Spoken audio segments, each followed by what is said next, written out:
A cold November wind scraped along Willow Street as a thin girl dragged a squeaky cart full of cardboard down the cracked sidewalk. Her name was Tyla Carter, 10 years old, hungry and still smiling, like she didn't know the world had already given up on her. That smile was about to change everything. Before we dive in, drop a comment below.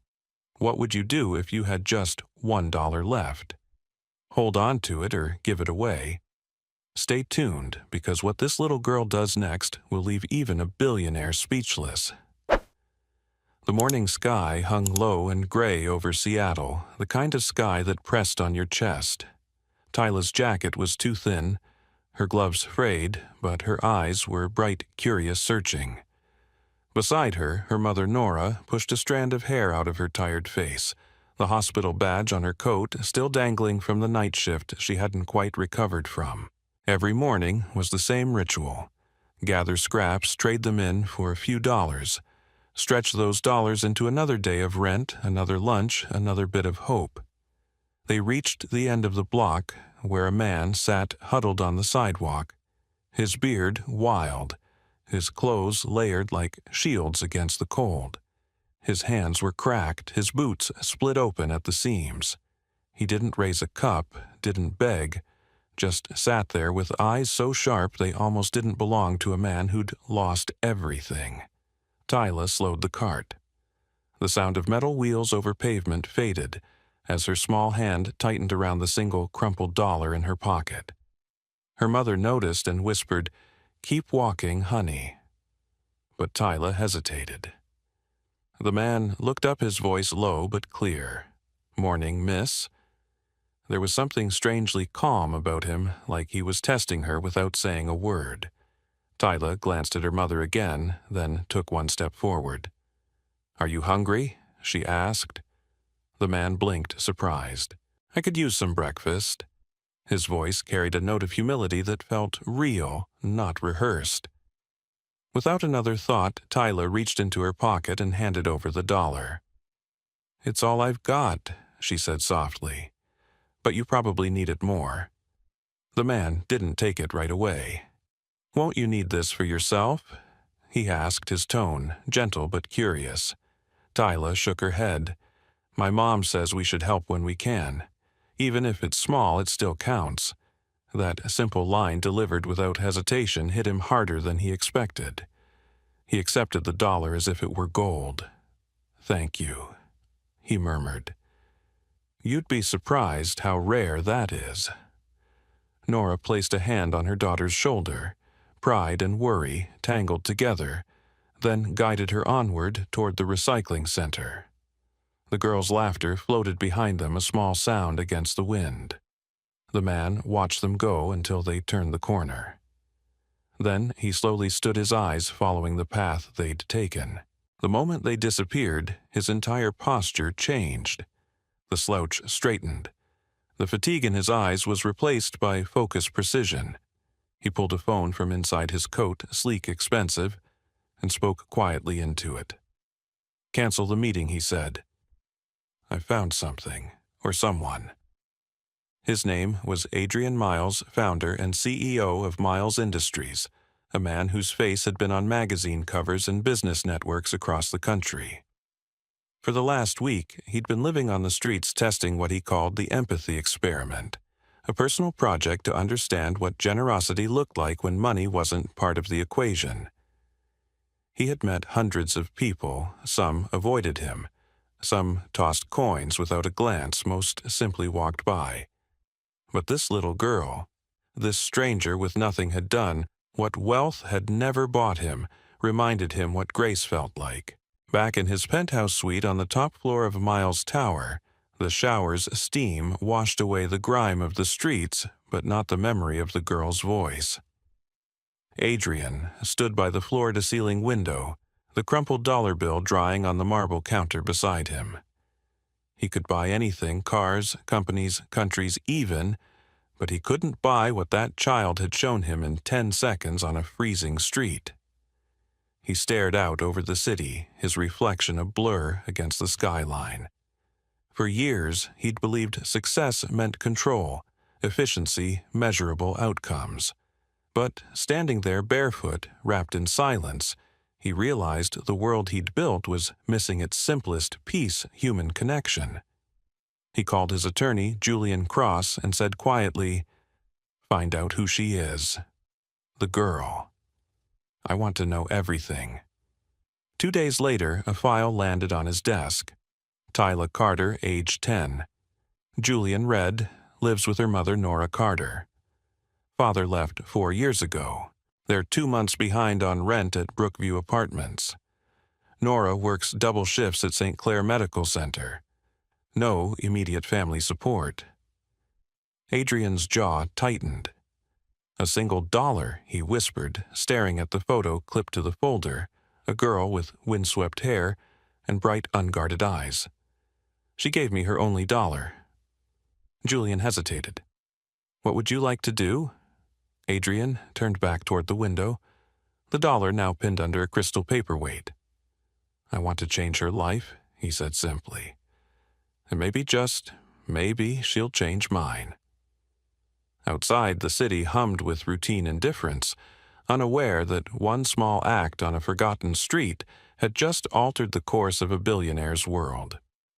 And that, viewers, is where our story truly begins, where a child's kindness meets power, and the result is something no one could predict. Tell me in the comments, have you ever given away something small that changed someone's life, or maybe your own? 2 days had passed since the morning on Willow Street, but the image of the little girl's hand offering that wrinkled dollar still haunted Adrian Miles. He had built an empire by predicting human behavior, what people wanted, what they feared, how far they'd go for comfort or pride. But Tyla Carter had rewritten every rule in a single moment. She hadn't hesitated, hadn't looked around to see if anyone was watching. She had simply given. That same quiet certainty was what brought Adrian in a navy suit and uncharacteristic humility to the worn hallway of the Brookview Apartments. His attorney, Julian Cross, followed, holding a folder, and wearing an expression that hovered between concern and curiosity. "Are you sure about this?" Julian asked. "People might misunderstand your intentions." Adrian paused outside a peeling door with the number 204 barely hanging from its screws. "I'm not doing this for them to understand," he said. "I'm doing it because it's right." Inside the apartment smelled faintly of detergent and strong coffee. Nora Carter opened the door cautiously, her nurse's uniform still on her eyes, wary. Behind her, Tyla sat at a small kitchen table bent over a school book.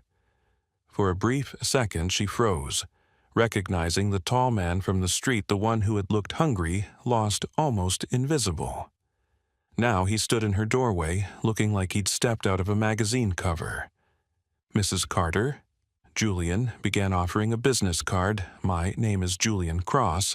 This is Mr. Adrian Miles." Nora's brow furrowed.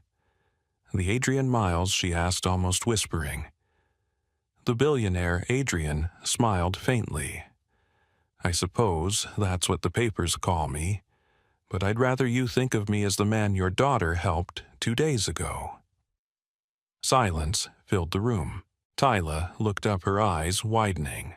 "That was you," she said. "You were pretending." Adrian nodded slowly. "Yes, I was trying to understand something about kindness, and your daughter showed me more than I expected." Nora folded her arms, torn between suspicion and disbelief. "You were out there on the street." By choice, Adrian's voice softened. "Sometimes you lose perspective when your world becomes too comfortable. I wanted to see how people treated someone with nothing. Most turned away. Your daughter didn't." Julian set the folder on the table. "Mr. Miles asked me to prepare something for you both. A trust fund for Tyla's education through college, and an offer for you, Mrs. Carter. The Miles Foundation is expanding our community health initiative. We'd like you to join the program's leadership team. Better hours, better pay, and resources to actually make a difference." Nora's breath caught. Her first instinct was to refuse, too good to be real, too sudden to trust. "Why us?" she asked quietly. "There are thousands of families struggling." Adrian met her eyes. "Because most of them didn't raise a child like Tyla. She gave me her last dollar not because she had much, but because she believed someone else might need it more." "That's something you taught her." Tyla fidgeted with the edge of her notebook, looking between them. "Does this mean I don't have to help Mom collect cardboard anymore?" she asked, half teasing, half hopeful. Nora smiled sadly. "We'll see, sweetheart." Adrian chuckled softly. "Let's just say you'll have other things to focus on, like school, and maybe a few new books to read." That night, after they left, Nora sat at the same table, staring at the papers Julian had left behind. The trust documentation, the offer letter, the foundation's proposal, it all seemed impossible. The same man who'd accepted $1 with shaking hands now offered her a future she'd only dreamed of. She whispered to herself, "If it's real, maybe it's a sign we've done something right." Across town, Adrian stood in his glass-walled office at Miles Tower.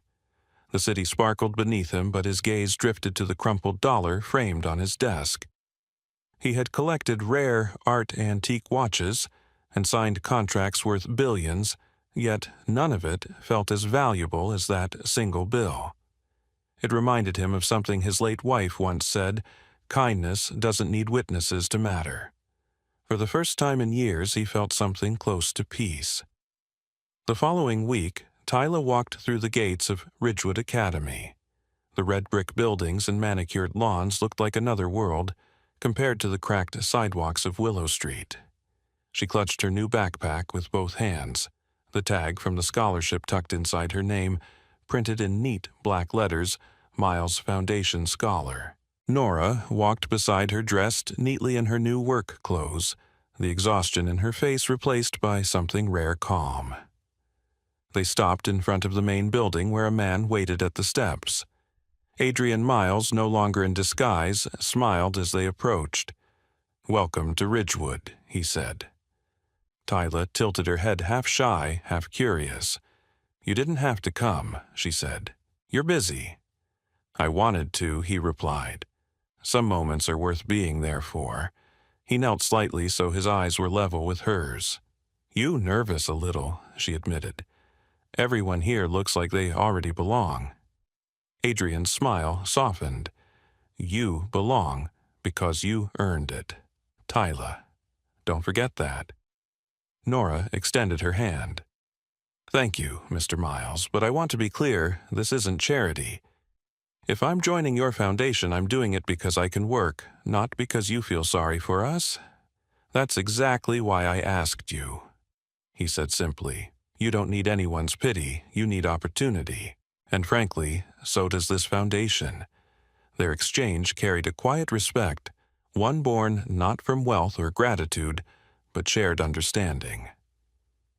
Later that afternoon, Tyla sat in her first class surrounded by students in crisp uniforms, their laughter echoing through the halls. She stared out the window for a moment, thinking about Willow Street, about the cart, the cold, and the man who had seemed invisible. It all felt like a lifetime ago. She opened her notebook and began to write. One small act of kindness can change everything.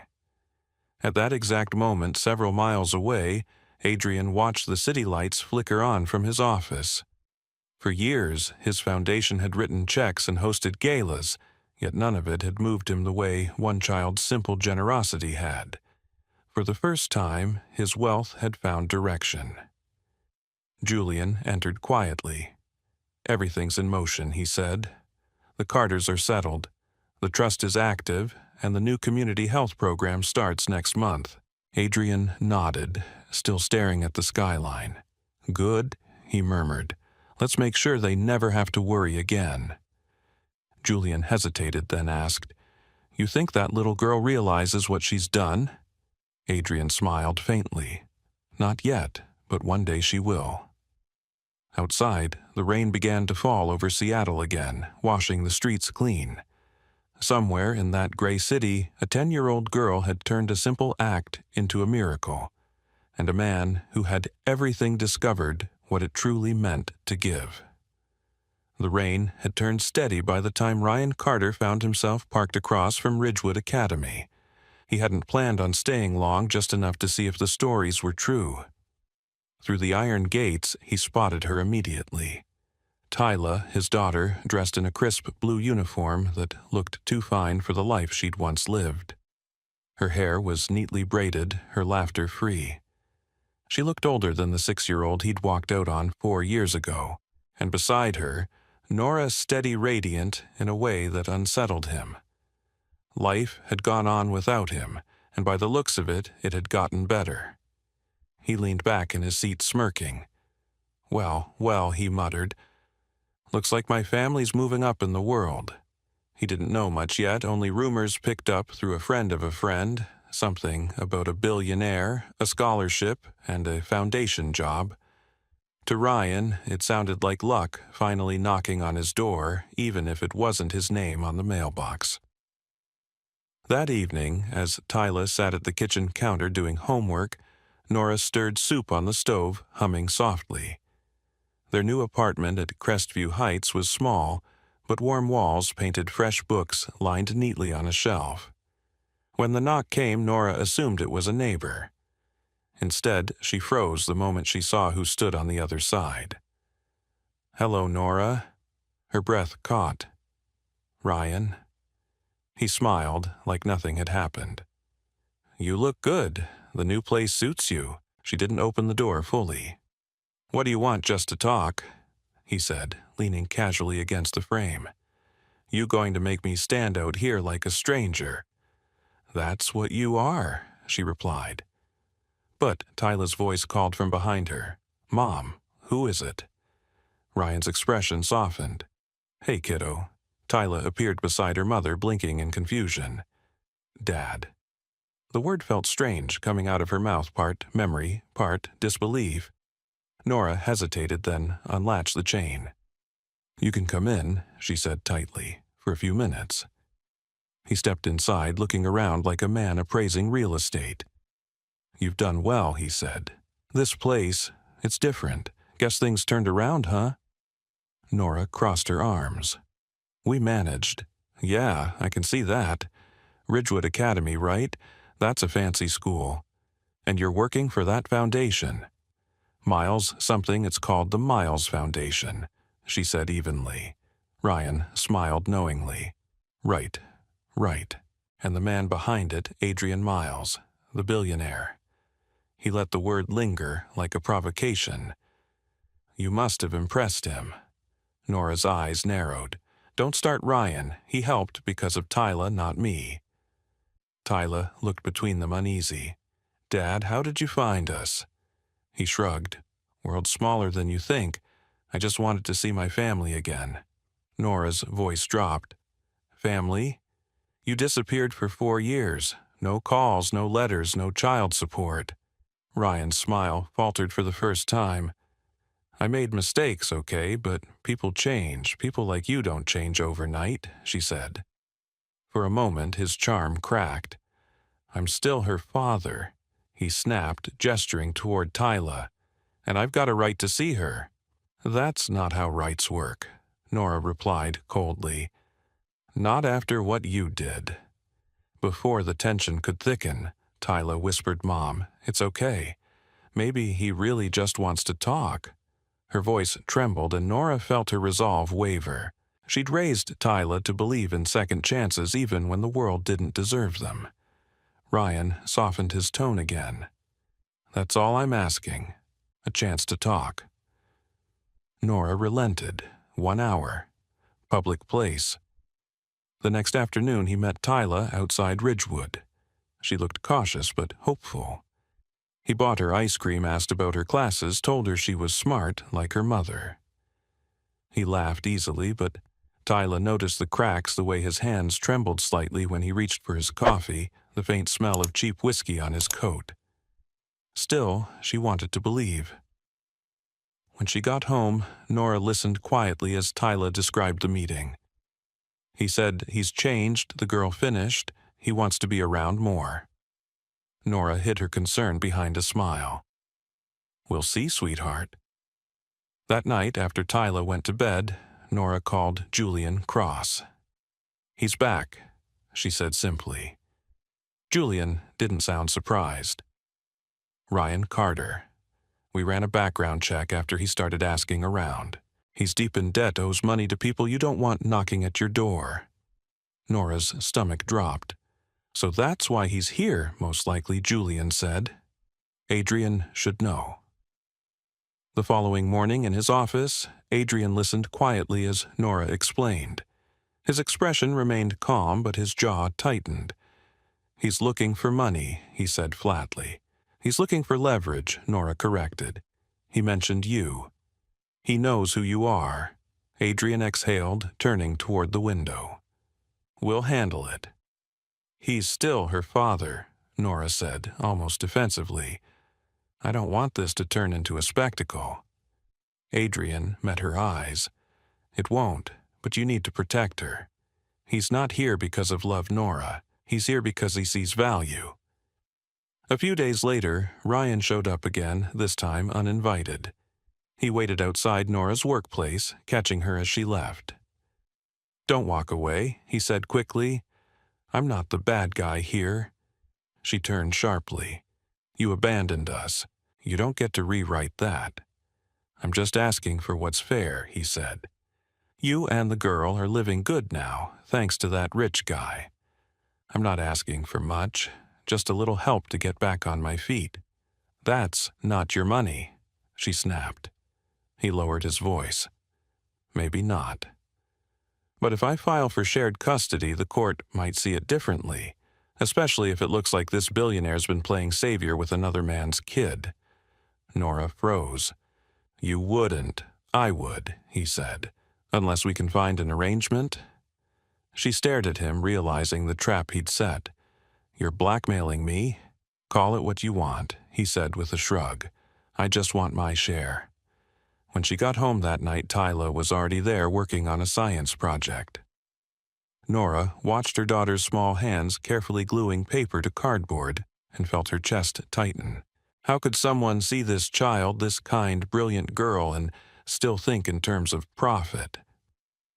Later, when Tyla asked softly, Mom, why are you crying? Nora forced a smile. I'm not, sweetheart, just tired. But she couldn't sleep. She knew Ryan's threats weren't empty, and the damage he could do publicly, legally, was real. For the first time since Adrian had entered their lives, Nora felt that fragile stability began to shake. Meanwhile, Ryan sat in his car, outside a downtown bar, scrolling through articles about Adrian Miles on his phone. Headlines about wealth, philanthropy, and influence filled the screen. Undercover Millionaire helps poor family one read. He grinned, pocketing the phone. Let's see how generous he really is. By the time the city lights flickered on, he'd already made his decision. He wasn't leaving Seattle not until he got what he came for. The courthouse loomed over downtown Seattle like a gray monument to judgment. Nora Carter gripped her daughter's hand as they climbed the stone steps, the sound of cameras clicking behind them. Reporters shouted questions about the billionaire benefactor, but Julian Cross moved smoothly between them, his voice steady. No comments, please. Let the court do its work. Tyla kept her head down, clutching her mother's arm. She'd never seen her father look so polished before. Hair slicked back, suit pressed a lawyer beside him who smiled like he'd already won. Inside, the air was cool and sterile. Rows of benches lined the room, half filled with curious onlookers. Judge Harper entered briskly, her black robe flowing behind her, and everyone rose. When she took her seat, her eyes swept over the courtroom, sharp but not unkind. We're here today to determine custodial rights regarding Tyla Carter, she said. Let's begin. Ryan's attorney, Mr. Slater, started with a tone soaked in false sincerity. Your Honor, my client isn't a perfect man, he said, pacing, but he's trying. Mr. Carter has faced hardships, yes, but who among us hasn't? He wants the chance to be a father again. Unfortunately, his ex-wife and her new benefactor, Mr. Adrian Miles, have built a wall between him and his child." He paused dramatically.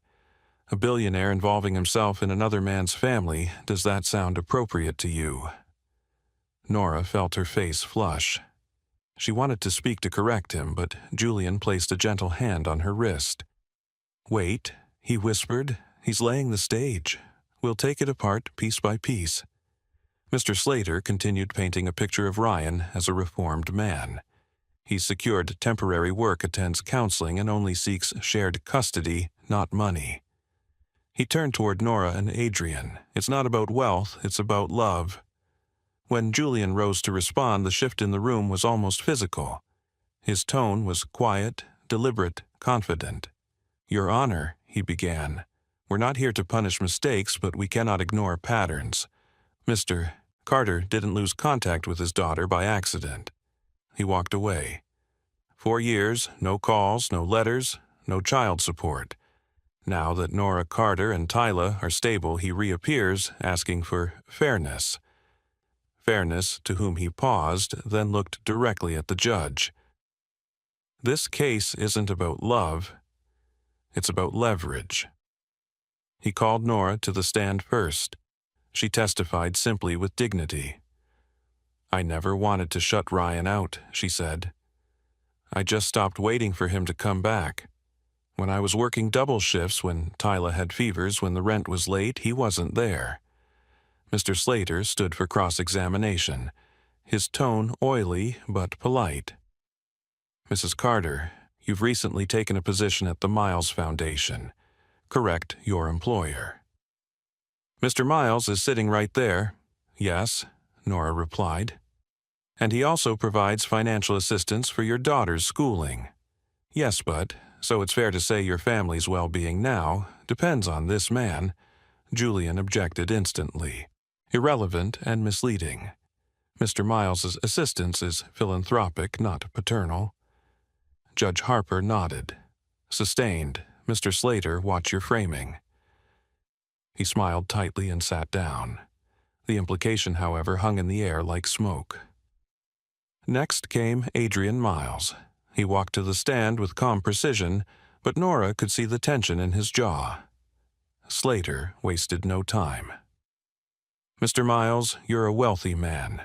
Why insert yourself into this family's private matters I didn't insert myself?" Adrian replied. "I was helped by a child who didn't know who I was. I chose to return that kindness." Slater arched a brow.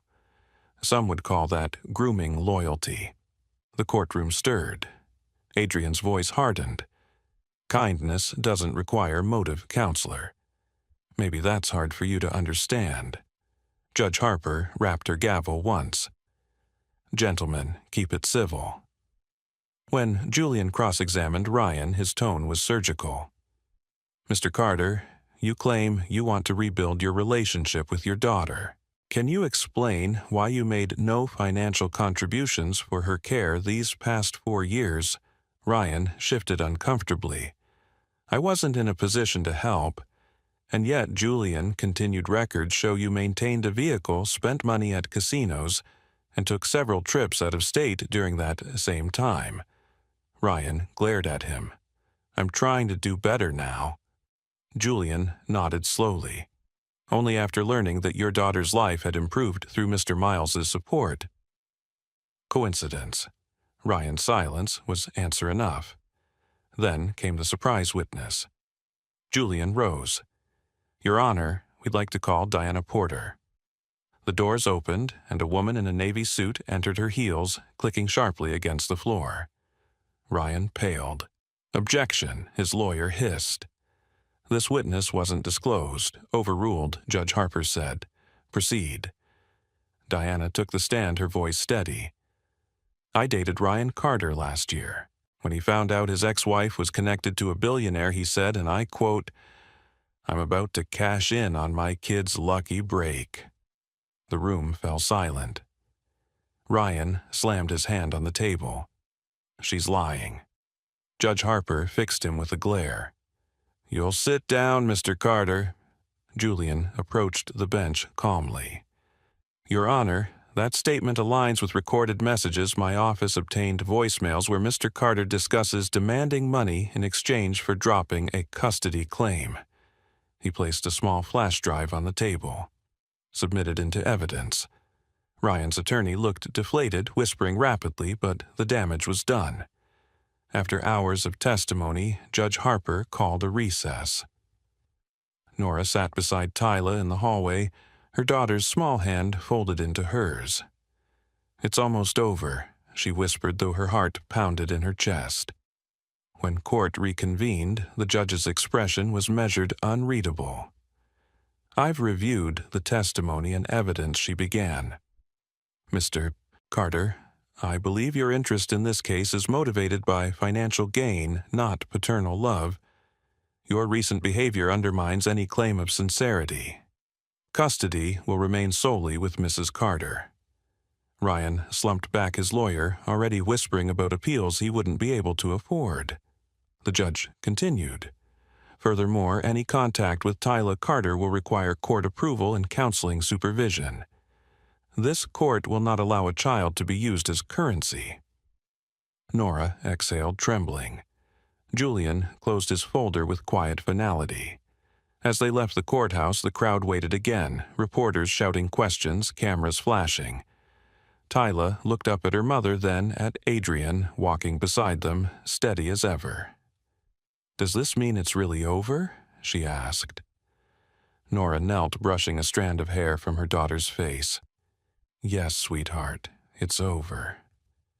Adrian looked down at the girl whose single act of kindness had started it all.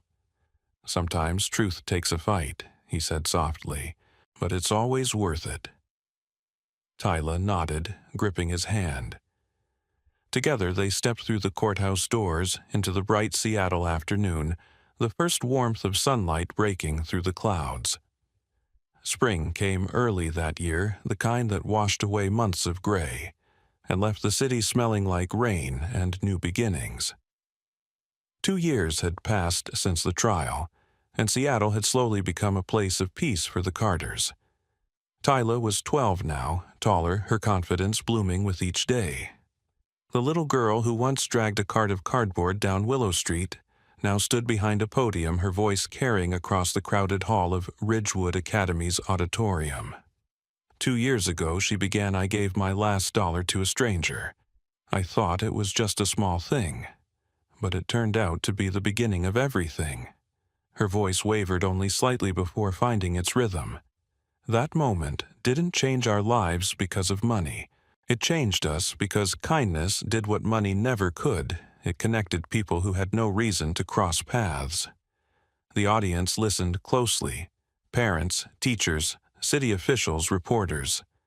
In the front row sat her mother, Nora, dressed in her foundation blazer, eyes shining with pride. Beside her, Adrian Miles leaned forward, his expression calm but full of quiet admiration. His once restless spirit had softened. This, he realized, was what wealth was meant to do, not to build towers, but bridges. Behind, Tyla hung a banner, the Carter Miles Foundation for Family Support. What had started as a single scholarship had grown into a full initiative. Programs for single parents, after-school mentorships, grants for struggling families. Nora had risen through its ranks to become the executive director, though she never liked titles. "I just fix what I can," she'd tell the staff. As Tyla spoke, she scanned the crowd and spotted faces from every chapter of her life. Ms. Walker, her science teacher, Lila Bennett, waving excitedly from the second row. Even Mrs. Morales from the old apartment complex sitting near the back with a tearful smile. These were her people, her history woven into this new world. She continued, "When Mr. Miles helped us, he didn't just give us stability. He gave us a chance to give back. That's what this foundation is about, not charity, but community. Because sometimes all someone needs is a small act to believe again."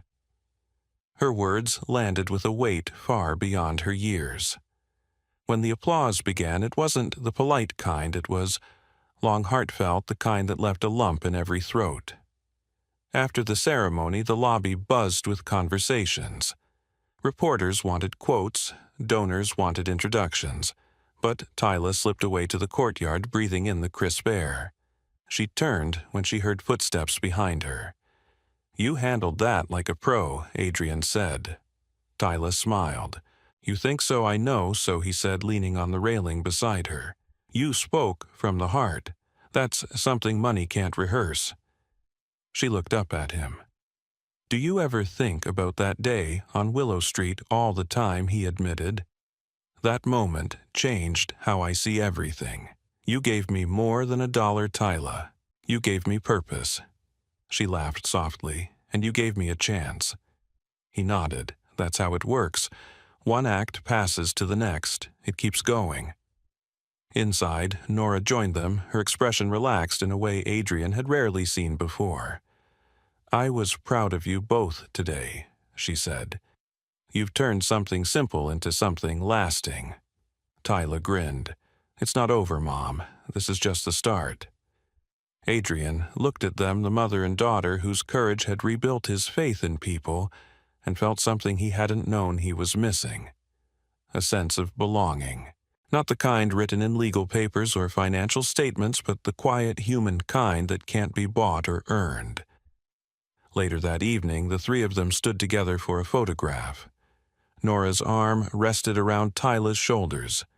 Adrian stood slightly behind, one hand gently on Tyla's back. The photographer counted down 3, 2, 1, and the flash caught their smiles. That picture would later hang in the Foundation's main office, framed beneath the words, "Kindness creates change." Visitors often stopped to look at it, not because it was perfect, but because it was real. Outside, the city lights shimmered across the bay. Somewhere, life was still hard for another child, another family. But now, there was a place of foundation built from a girl's last dollar and a man's second chance, ready to reach out a hand. Before leaving that night, Tyla walked into Adrian's office where the framed dollar still sat on his desk. She studied it for a moment, then whispered, "Guess it really did change your life." Adrian looked up from his paperwork. "Ours," he corrected gently. "It changed ours." She smiled, and for the first time she understood exactly what he meant. The gift wasn't the dollar or the school or the foundation. It was the proof that one act of kindness could outlive the moment itself. And as she turned off the office light, that single crumpled bill gleamed faintly in the dark, a reminder of how something so small had built a legacy that would keep giving long after they were gone. In the end, the story of Tyla Carter wasn't really about money, fate, or even luck. It was about the quiet, unstoppable force of compassion. A 10-year-old girl with nothing gave away her only dollar to a man who seemed to have lost everything. That single selfless act became the spark that set an entire chain of transformation in motion. For Tyla, it opened doors she never imagined could exist. For her mother Nora, it restored dignity and stability after years of exhaustion and struggle.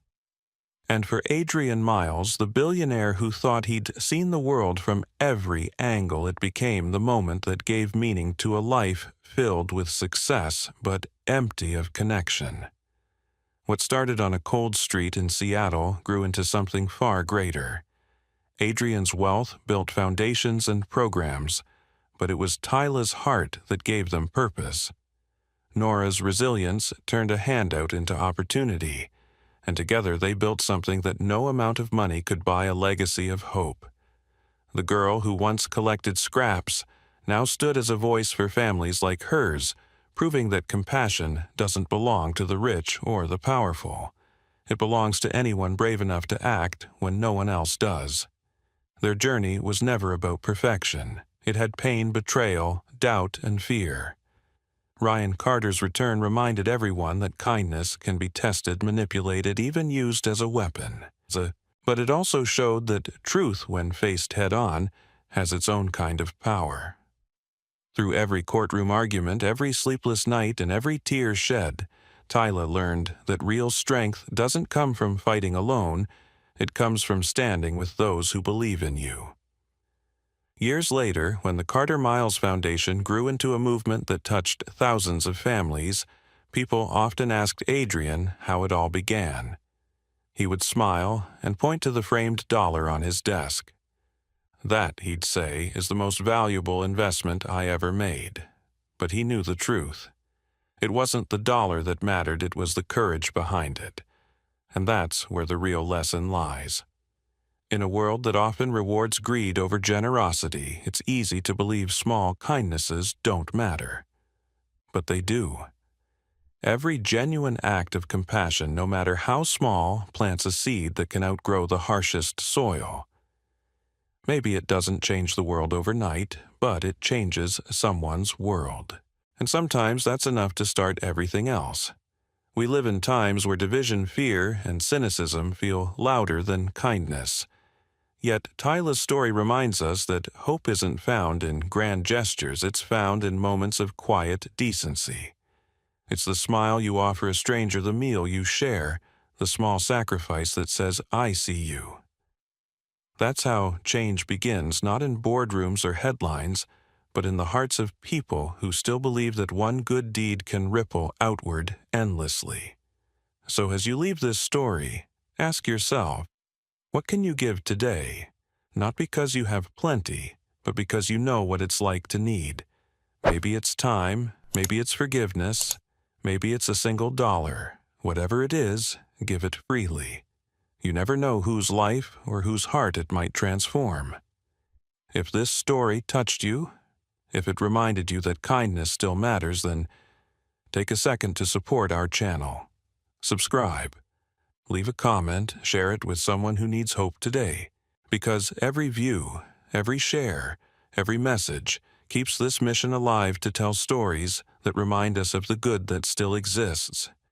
And maybe, just maybe, inspire the next act of kindness that changes everything.